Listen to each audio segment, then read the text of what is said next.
Alright, so 3, 2, 1, go. Whatever. Yeah, Void with Donkey Kong Country 2. So first of all,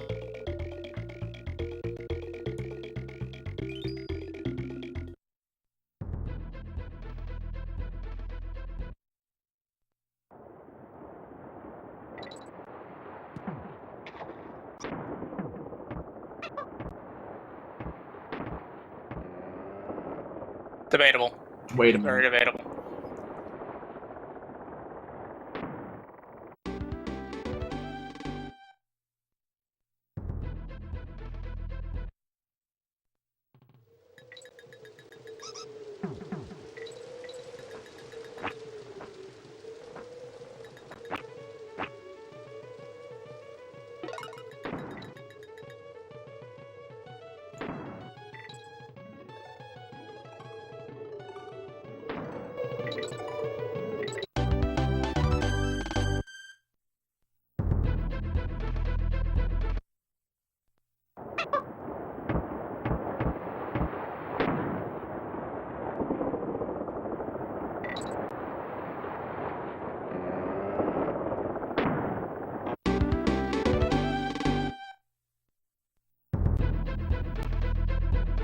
Regardless, this run is just bound to have something that's gonna be very interesting looking occurring.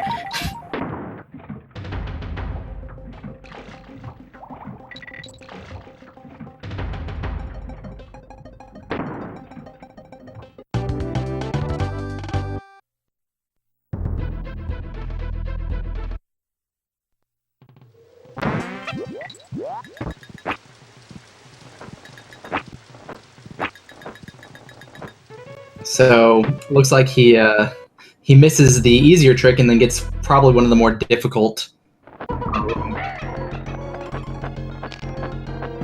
And it also saves, I think, the least amount of time of them all, right? Oh wow, didn't even know it was that much. That was only 3 or less.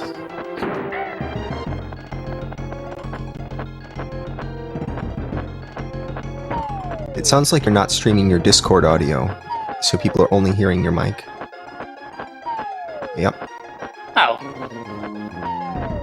Oh, are you only streaming the... Oh, you're only streaming the Discord and not your mic. So they hear not you, they hear me and Nocturne probably. Okay, yeah. Oh, I just unmuted myself, so this should be alright now.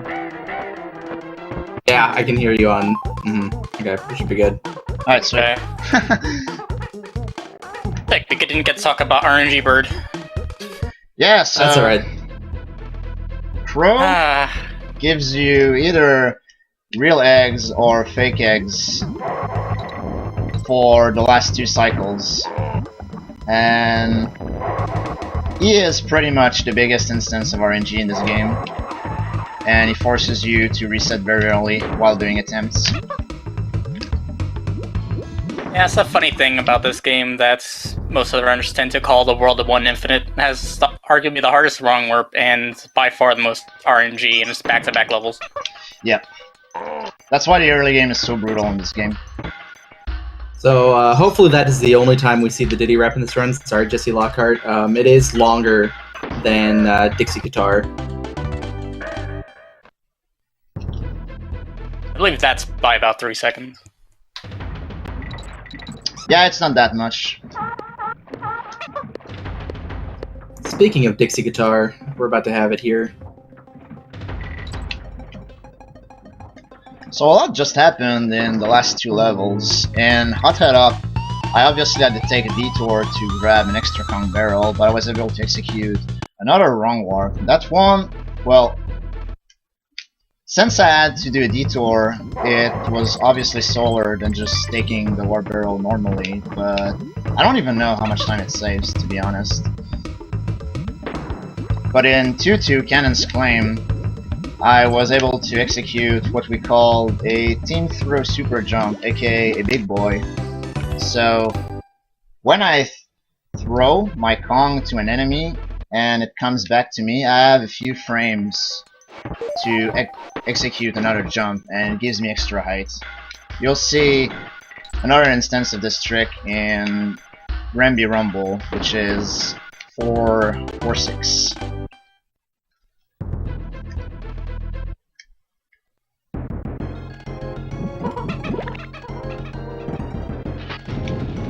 An interesting skip coming up here in this fight called Lava Fly.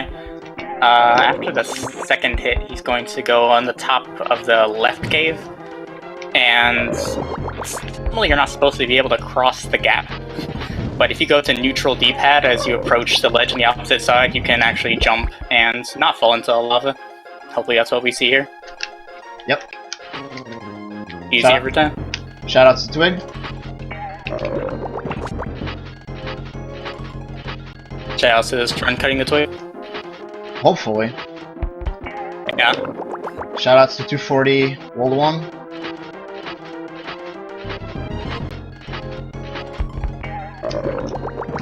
Playing Diddy for the fans.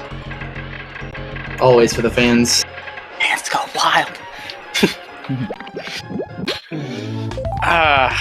554 World 2. I am currently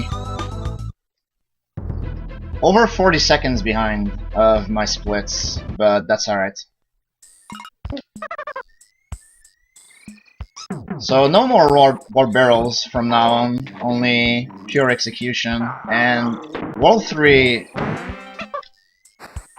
is fairly hard, I would say. Like, right coming out of the first two worlds, which are only war barrels, like, it really puts you on the edge.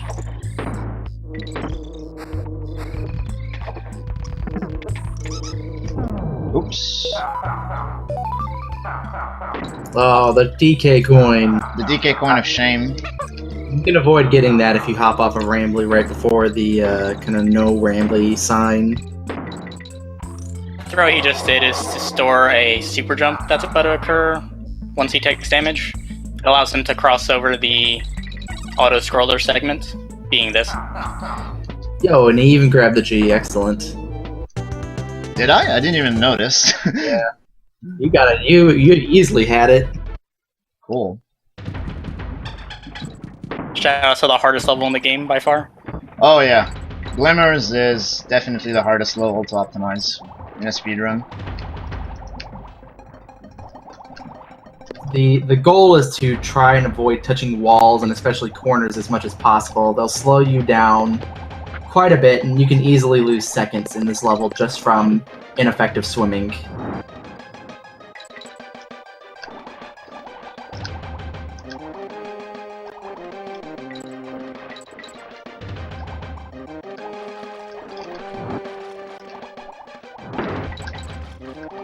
Oh, Oh, there's that corner, yep. And you can see kind of, not only do you kind of like that instant like, not knockback, but you can very visibly see him slow down. Yeah, just yeah, my movement eliminate all just your completely speed. stopped. Yeah, you have to completely reaccelerate. Looks trivial, but it's not. It's genuinely quite a time loss if it keeps happening.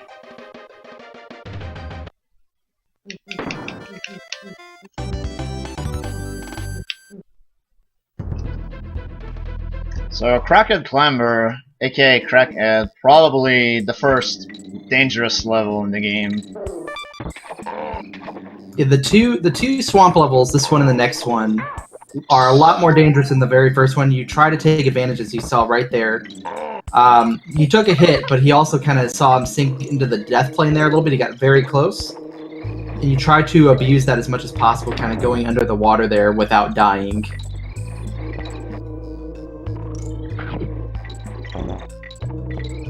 Whoa. Yeah, this game allows you the luxury of being able to play a little riskier on the swamp levels than it looks like you can. I'm sorry, RPC. So, what just happened was that bee, if you're quick enough and you're able to turn and jump fast enough, you can jump over that bee. Got greedy there. Ooh! I tried to go for the green croc skip. That saves like 3 frames. I really should not have done that, but that's okay. I get a second chance at RP jump now. Alright. The real motivation. Yeah, exactly. There it is.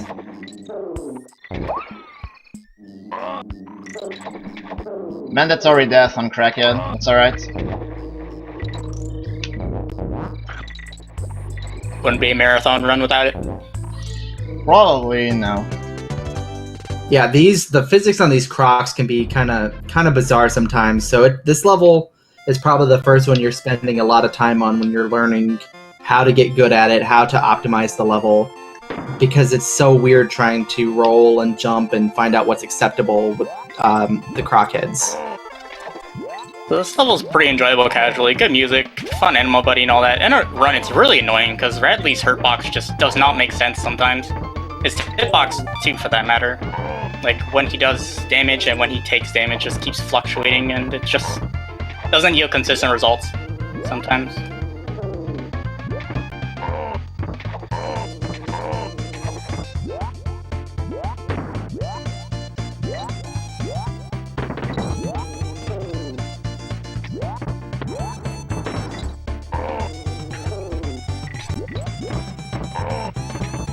Yeah, not too much going on here. You see a few of these double jumps that you saw in 1.5 when he did the wrong work.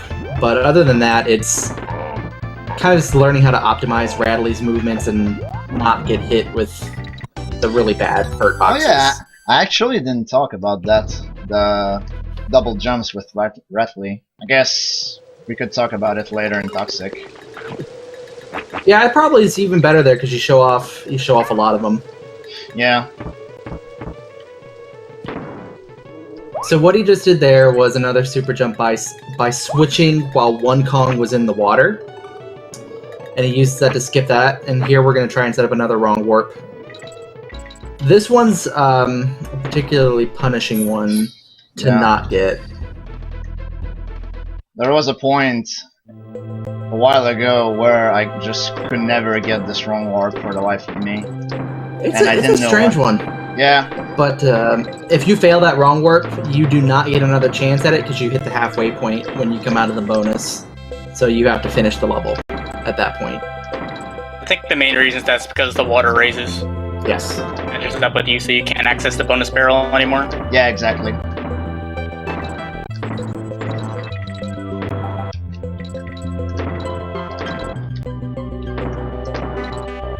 So during that section, you won't see a lot of it here because he's cleared most of the barrels. You saw him do some quick shotting where if he taps at the right time, he can actually shoot before the barrel changes direction, making that first section a lot faster. Oh, alright. That's okay, I got the backup at least. I honestly don't know how to explain that. I don't know the backup at all. Alright, so I tried to go for Vine Clip, but I missed it. That's the first time I missed Vine Clip in forever. The Rust, I guess. But this backup, it's pretty much the same as Vine Clip itself. You want to get as close to the Bramble and team throw through it.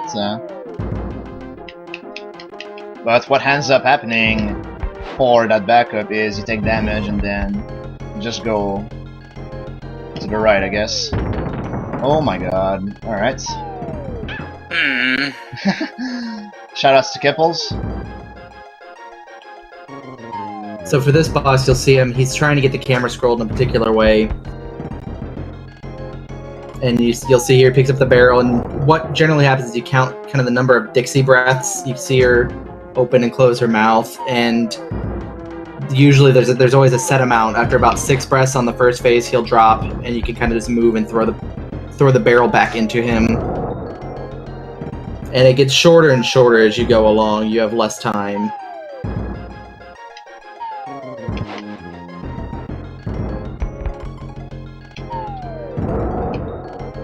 So unfortunately, dropping the first cycle on Cudgel is the most costly one.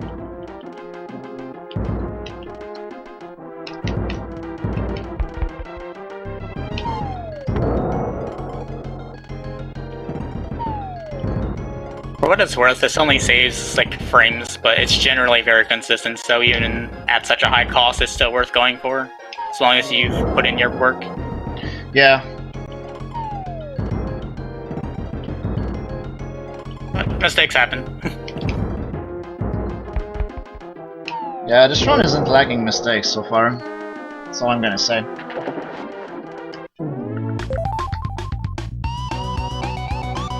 Also, I'm here, so good luck on Chain Link. I should be fine with chain link. I really hope you're right. I hope so too.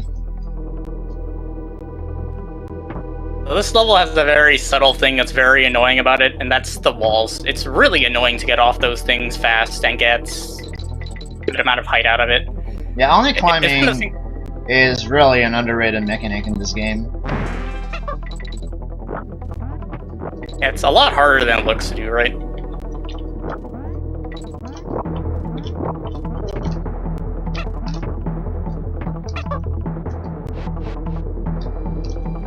It's time to go on a magic ride. I'll take you for a ride.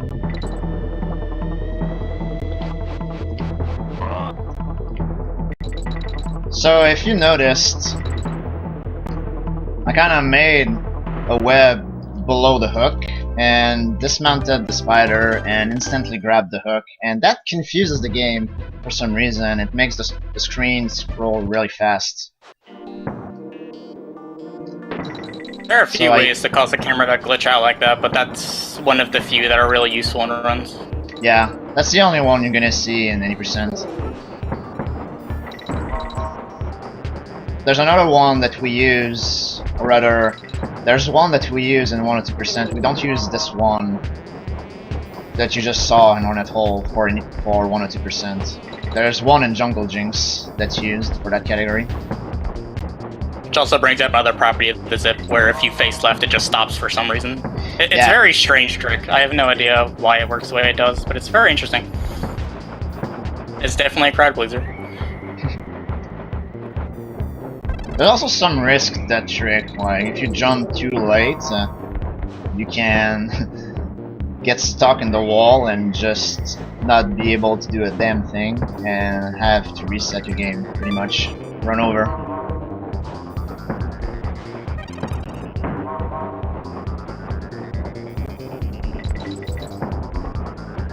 Oh man, everybody's I think everybody's calling for swag balloon.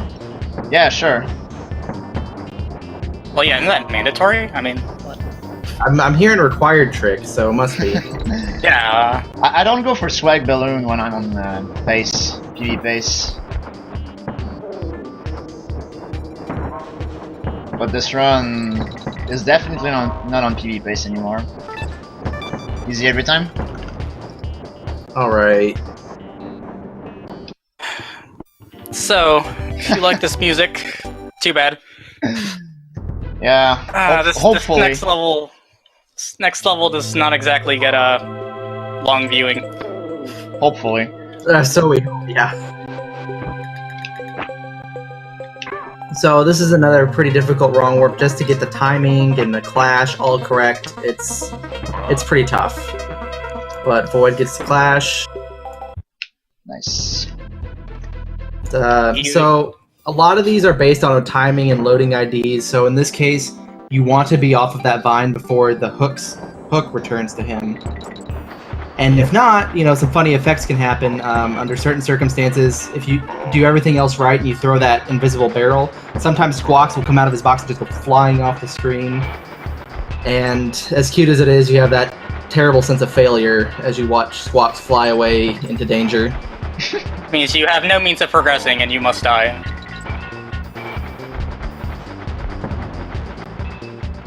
Back again parrot, as we call it. Or back again bird, I'm sorry.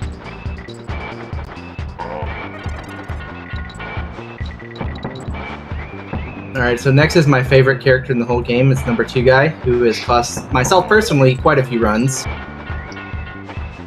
Now, that is the only guy in this race who's a genuine problem. If you get caught behind him, things get ugly. Yeah, like if you miss... Or if you jump on him too late and just jump into the gap. Yeah. That's what gets me usually, yep.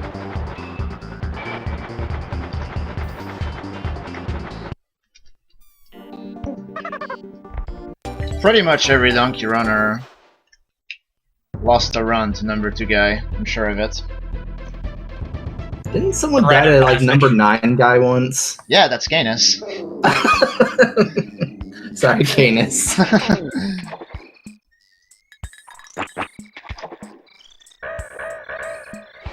This is one of my favorite levels to speedrun.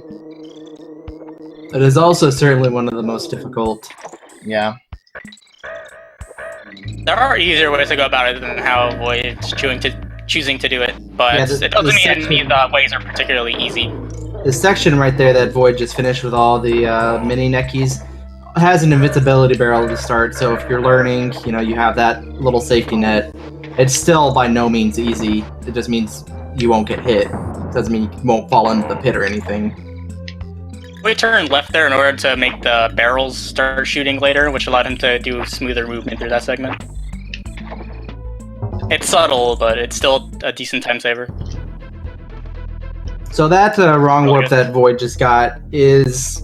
I don't know if it's one of the more difficult ones. It's really not that difficult when you get the feel for it, but it's certainly one of the more technical ones to understand. There's like a very strange set of steps that you have to do in order to get the correct ID to load the wrong warp.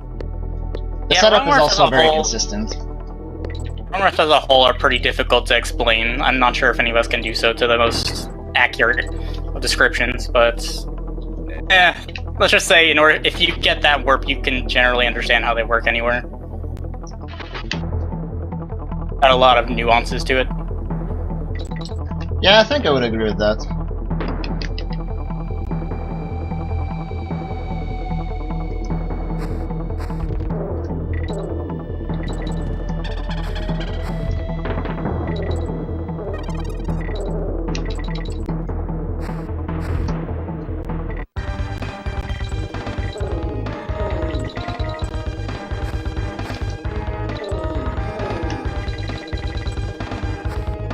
Not much going on here, just some rammy charges. You'll see him do a little jump here so he can avoid using the barrel.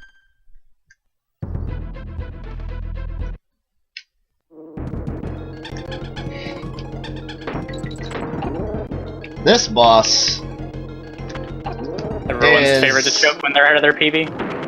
Yeah. Yeah. Not particularly difficult, but if you mess something up, then... It can go really wrong. Really fast. You're forced to a lot of situations that you're not normally used to handling. Never sleep on the king.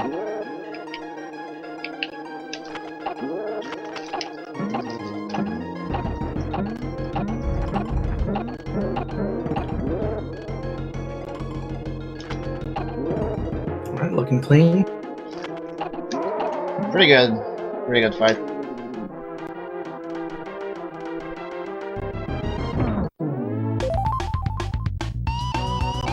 Alright, and it's time for World 5.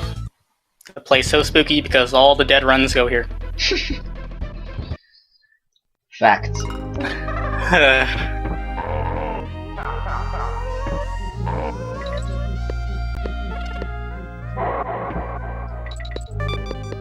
This world is kind of notorious, not necessarily for the first 3 levels, which... they're not all Blade's easy. a little difficult, but it certainly doesn't stack up to the next 2 after it. Yeah. People who know this game know Parachute Panic and Webwoods even casually, and in a speedrun they're not particularly friendly to us. Nah, they're notorious probably- for killing mini runs. Yeah, they're probably like 2 of the top 3 hardest levels in the run. Maybe like top 5, because it sort of depends on how you feel about Mudhole Marsh and Toxic Tower. But yeah, they're very demanding, and they're back-to-back. Followed by RNG. It's great.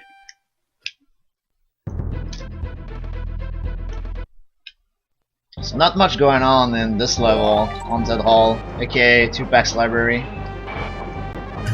It's my favorite, man.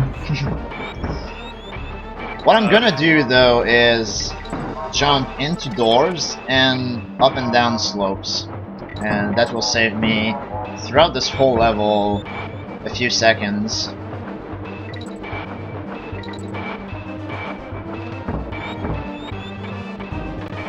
Very unfortunate how there isn't really a whole lot to mention about this level. I'm kind of drawing a blank.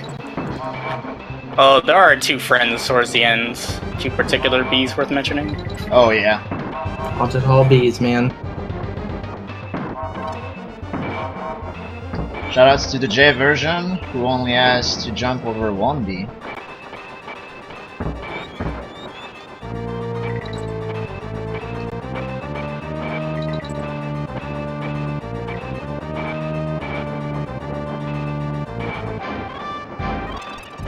Doesn't make it any easier though. No, because they left the harder B in. Yeah. So this is like one of those times as a developer, you like test it out once and you're like, okay, everything's good. But the box to get over that B, the timing you have to get over that B is actually quite tight. I wouldn't say it happens often, but it's not uncommon to, mistime it by, frames, by, milliseconds and just get hit by that B. Yeah, everything about that segment is full of like really particular jumps, either over the Bs or entering the barrel. Entering the bonus.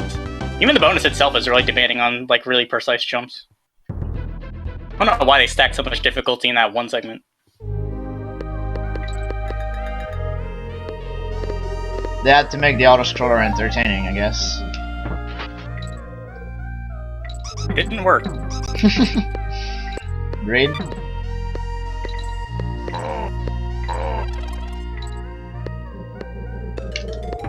Those blue croc enemies, you're not normally supposed to be able to roll through them, but if you roll through them from a high enough angle, then you're good to go. Aw, shoutouts to Claude. Oh, got the barrel, yep. Got the barrel.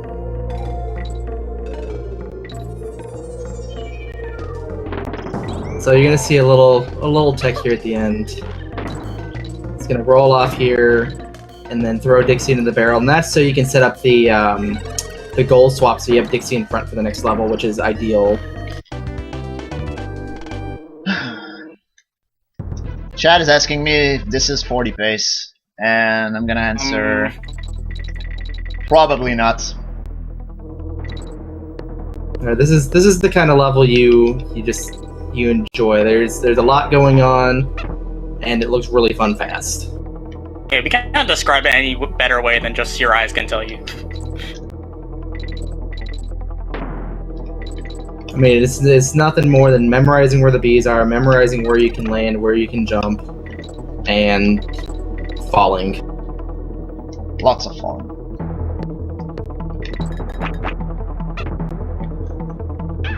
Ooh. That's not good. Oh no! So, right there, he had to grab the last parrot, because when you get hit with Dixie there, your hope is that you kind of bump the ceiling above the bee, and you just instantly fall, and your iframes will basically lead you to safety. But by not getting caught in that corner there, he went up in the air, and had he just straight fallen, he would have hit one of the bees before he kind of got to a safe zone. I knew that was gonna happen too. Like, I started my glide much later than I usually do. Yeah, and going through those bees with a parrot is a lot harder than it looks. Yeah, when you're riding the parrots, the hitboxes are really deceptive. Oh yeah, sorry. Shoutouts to Chris for Midpoint Parrot. Kill midpoint parrot. That's why I think I brought in on commentary, just so I can do that every time.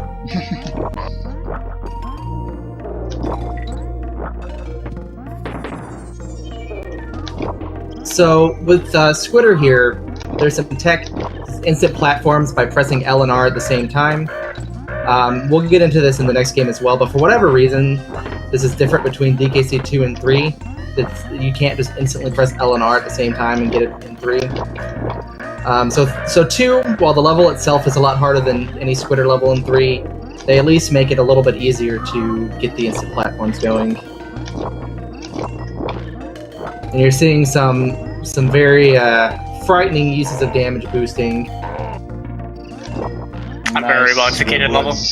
That was really well done. Yep.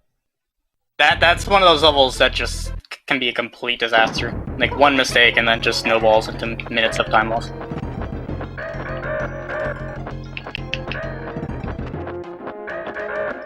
Alright, so RNG Bird was he wasn't done. No, he's back. Back from the dead with more RNG, because where these barrels spawn are random. Yeah, the second cycle, this cycle, is the most important one. Oh, sometimes lucky. Oh. Nice.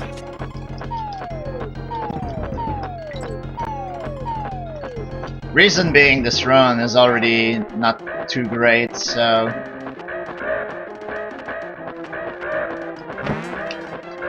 I spent my right spawn of the month right there. He did it just for you guys. And again, we switched to Dixie because the animation of the guitar is shorter than the boombox. You also want her for... oh my god, that's the first time I've done that. You also want her for the start of this level.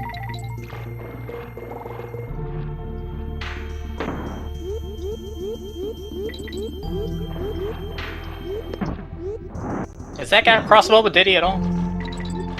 I think it is, yeah. I think it is. Oh, alright. I guess the main is because she's more useful throughout Windy Well. So you definitely want her in front for Windy Well. So the good news is, I don't know, I forget if there's a DK barrel. Oh, there is. Yeah, right there there. is. Yeah, there is. So either way, you maintain Kong order in this game. So if on guard gets hit once, you still have Dixie as your leftover Kong if she was the first one, which is really nice. I kind of 3 is not the same way, and it, you know, it has its pros and cons. Yeah, Kong management in DKC3 when you're animal buddies is different. It has a lot of subtle differences that very hard to change it, but nothing too major. Oh, the square things are really obnoxious. Yes, they are. I keep Oh, losing the on-guard inputs. thing is really nice. So, like, you recall on-guard took damage there after an attack. That will probably not happen in Donkey 3.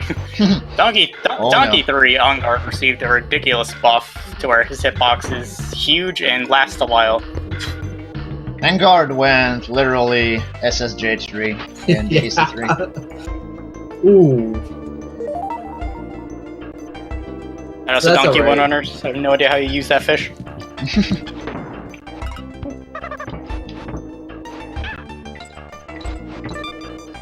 Good recovery. Get the yep. So Yeah, now that spot just was a not little too skip. awful for taking damage.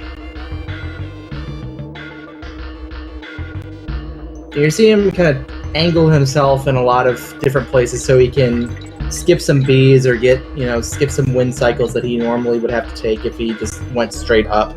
You'll see a big one here Ghetto bees? instead of having to go through both in between sections of the Bs. He only had to go for the last one.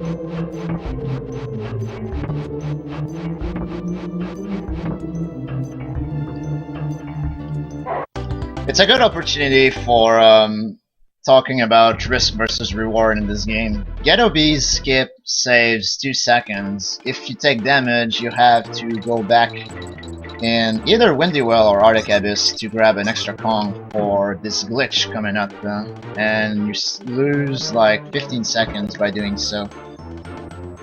So it's 2 Yeah, this versus game has 15. a lot of- game has a lot of gambles like that spread across basically the entire thing. Yeah, and sometimes So it's even worse than that. He's gonna have to protect this barrel here. He's gonna need it for a glitch. And this is a pretty important one to get because any of you that have played this game casually know this level is very long, even with the goal call we're gonna do here. It'll save what, like 3.5 minutes? At least 3 minutes, yeah. Absurd amount of time. This is a really long level. Which is cool, because, like, this game already has so few autoscrollers. This is the only one, and we're allowed to glitch through it. Again, something different in the next game. You can zip your tree. But that's not useful in any percent, man. Nah, unfortunately. I wish it was, though.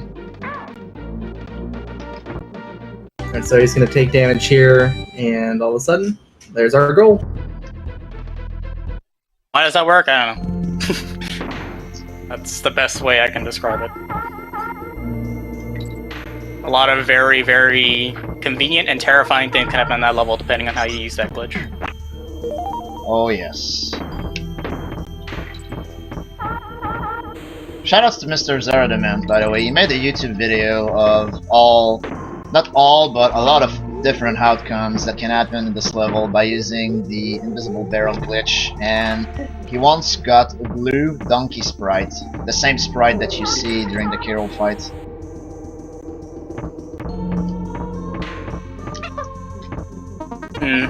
Not sure if I remember this blue Diddy, but we'd be seeing him this run?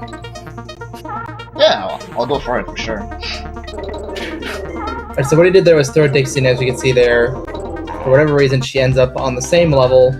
So people, I guess somewhat affectionately call that throw your girlfriend. Yep, throw your girlfriend. That's the strat. Ooh, nice one. Oh man. That's my fault, I'm sorry.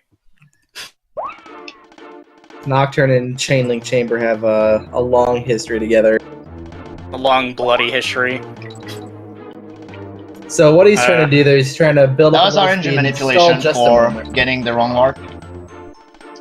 Ah. These next level strats. Oh, not even close, dude. Ooh. Oh god. Oh, what? I think I know why I failed it too. If you, fortunately if you fail this wrong warp, while you still lose a lot of time, at least it's not, you get another attempt, or you get as many attempts as you need. Yeah, you only have to go into the bonus to reset the section. It loses about 20 seconds or so each time. Again, dude. Dude, Nocturne the Jinx. Why, dude? No! Ha! Ugh. That's what you get for asking him to do commentary, man. You know, the first few times I got this, it was like, it's funny. But now it just happens to everybody. It's so, like, saddening at this point. Alright, third time's the charm. Third time's the charm.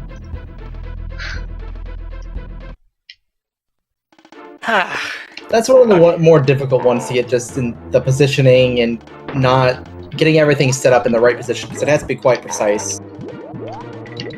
So this level is probably, like, the most technically demanding level in the run, which means it could probably be either just your nightmare or something you enjoy a lot. I'm in the I really like this level camp, but many are not, to say the least. I also really like this level.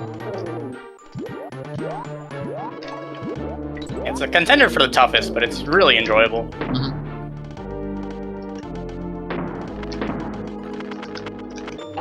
I'm sorry, guys, I am. Alright, so we're past the tough part. Now we get to enjoy some time with Squawks.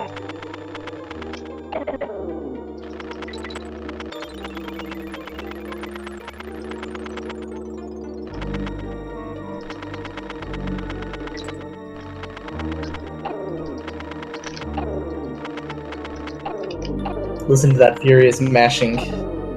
Beautiful, dude. This is Donkey T speedrunning. Alright, now it's time for Squidder's, 10 seconds of fame. He gets to contribute to this level for a little bit. Up in 3. Rip. Alright.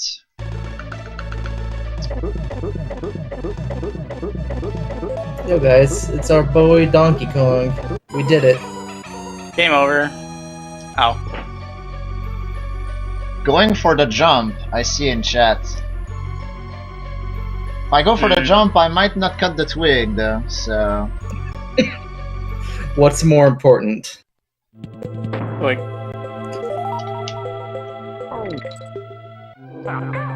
I tried. oh well, respect it.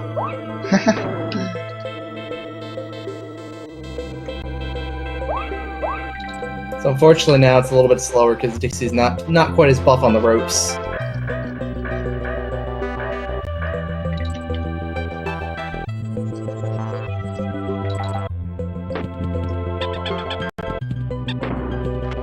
for those who casually have trouble with this race, here's a lifesaver. The trigger isn't above Screech, so you can just avoid the race altogether. There are multiple ways to do this skip. You can do damage boost, you can do it without the wiggle as well. It's a very strikingly lenient trick.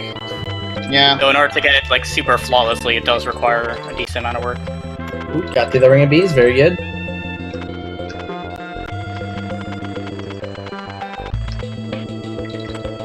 I'm gonna be able to do a goal swap here since I have Dixie in front. Unique circumstance. At least I tried, exactly.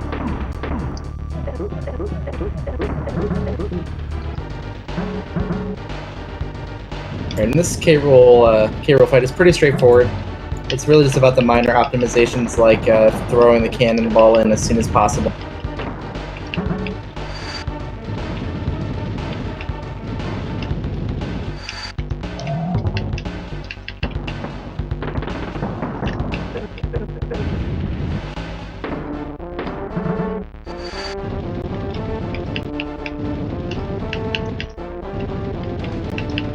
The people demand Blue Diddy.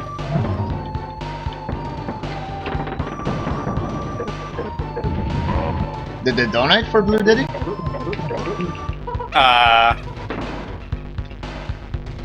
Have to ask on that.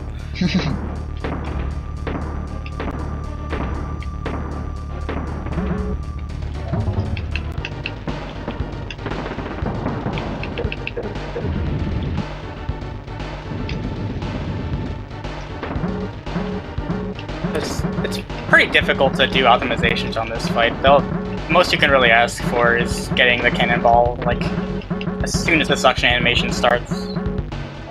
Yeah, that's about the best you can do. It makes this fight somewhat of an auto-scroller, but still one you have to be very attentive to. Also, speaking of optimizations, grabbing Blue Diddy is not an optimization. It loses time.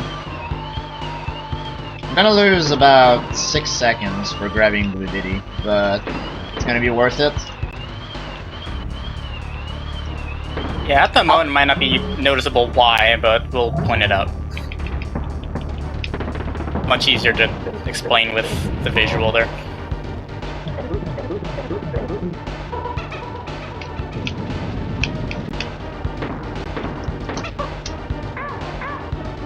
I almost forgot to. I was like on autopilot mode.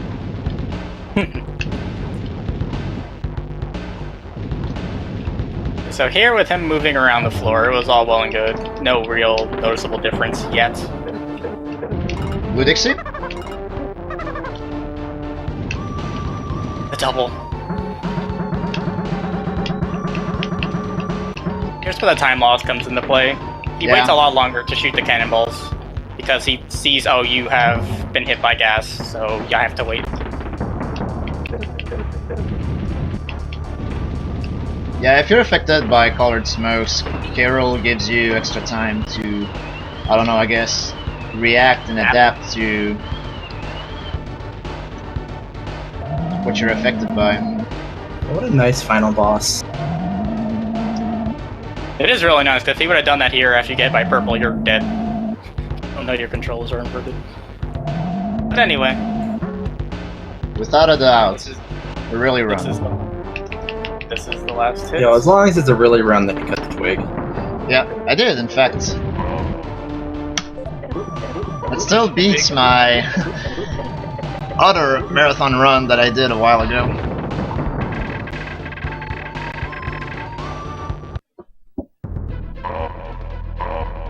So considering the bumps in that run, that was really not too bad. Yeah, for sure. Also considering how rusty I am in this game. Well, that gives me a good indication on how rusty I am. I mean, you cut the estimate, you cut the twig, what more can you ask for? Yeah, exactly. I have the epic WR anyways, so who cares, Kappa?